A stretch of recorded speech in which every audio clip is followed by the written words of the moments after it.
So many hands to share with you. Our play in this tournament is stellar, as these are only a handful of clips of what's to come, and you'll want to stick around to the end as one of our hands makes a straight flush. That's right.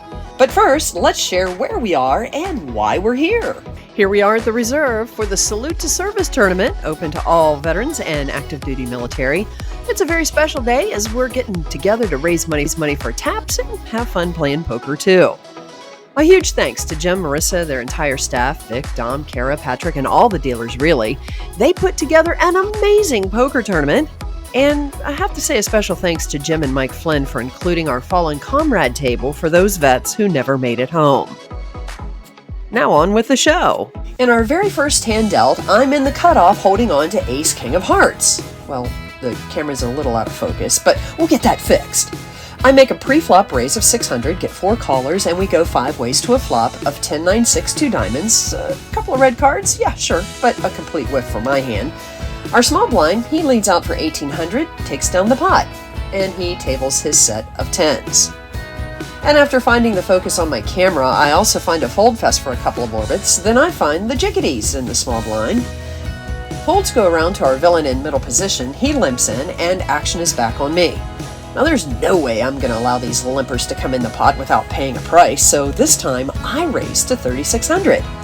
Big blind folds, as does our middle position limper, then I flip over my jacks, announcing the hand just like our buddy Brad Owen. So a quick hand breakdown.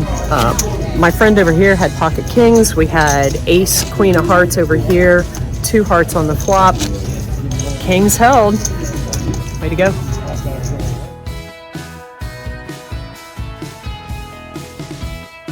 In this hand, I pick up Ace-King offsuit again, only this time I'm in the low jack position listening to the small blind rant as he's getting clarity of what actually makes up the betting line. Our villain in seat 7 limps in whilst I'm contemplating a raise to 3600. Now the small blind must like what he sees, or maybe it's some sort of suspicion that I'm attacking the blinds and limpers. But what I really think it is, I think he's daydreaming of Vegas and the Mirage, especially now that it's soon to be making way for a really big guitar. So he thinks better of it, makes the fold, as does the big blind, only the under the gun +1 makes the call. We go heads up to a flop of deuce deuce 10 rainbow. He checks, I Cbet to 6K, and take down the pot. Easy game.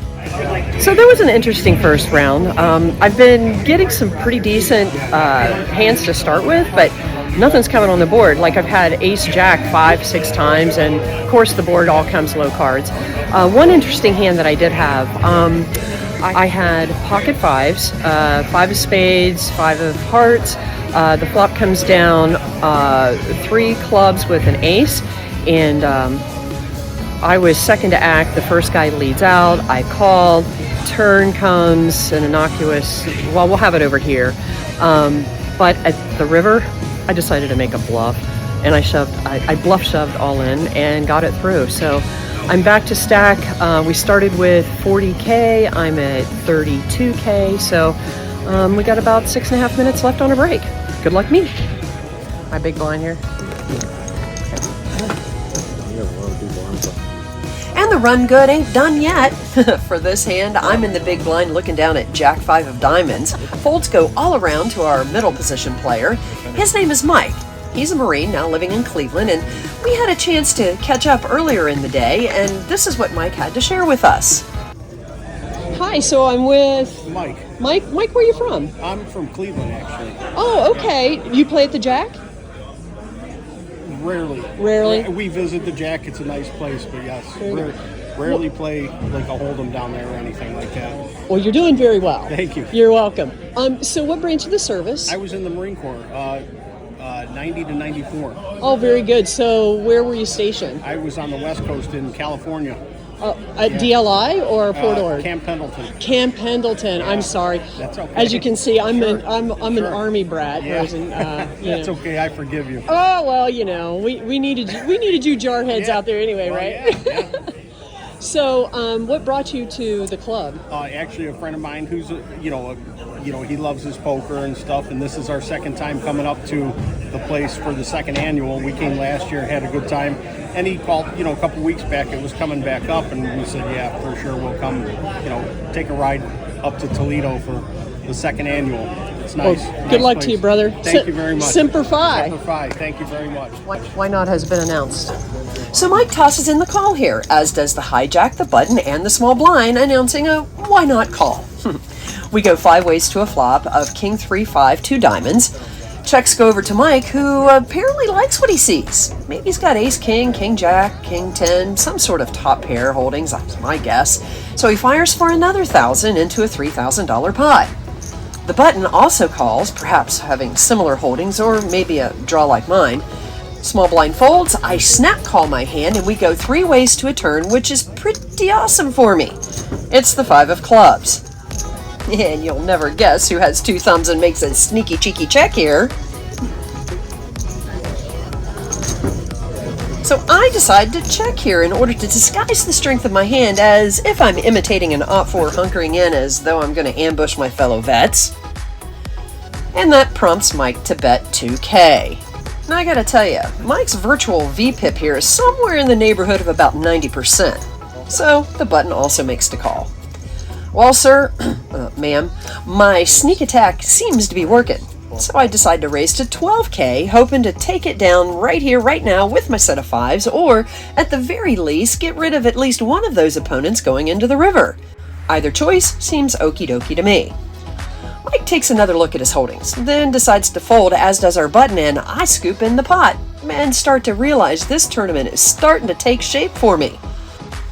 But hold on there, my brothers and sisters. If you thought that hand was fun, wait till you see what's in store for this next hand.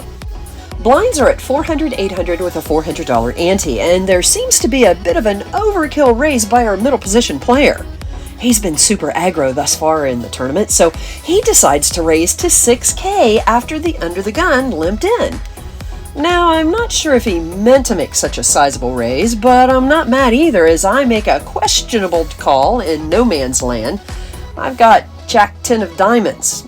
I called mostly because I was feeling pretty dang cheeky after that last win, and well, I really want to put this guy in check and try to slow him down, son. The flop? Pretty favorable for my hand. It's the queen 9-7 with 2 diamonds. Now let's see here. I've got a gut shot for about 17% with 2 cards to come, a straight draw for 8 outs, a flush draw for roughly 20% shot at winning, and if that wasn't good enough, just in case the board pairs, I've got an open-ended straight flush draw. Woohoo! Our villain? Well, he doesn't expect me to have the hand that I actually am holding.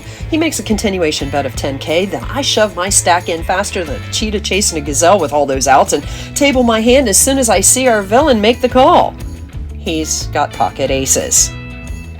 I take a deep breath, and the dealer puts out the 8 of clubs, hit the straight, and if that wasn't good enough, I see great fortune in the form of the 8 of diamonds for a river straight flush. Straight flush? Yeah.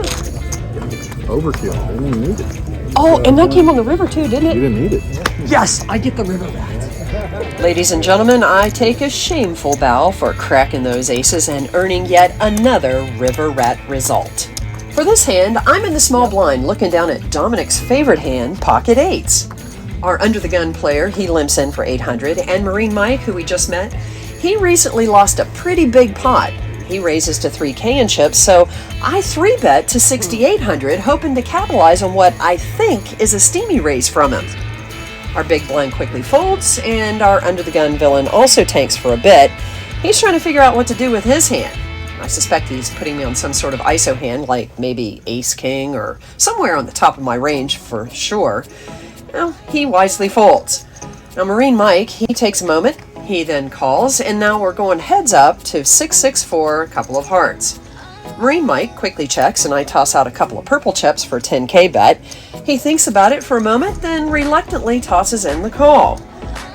The turn, it's the queen of spades. Mike checks, and I go all in like a dummy, because he snap calls with his ace-queen of clubs. Well, there was no way I could have possibly put him on that hand, especially since he had called my flop bet.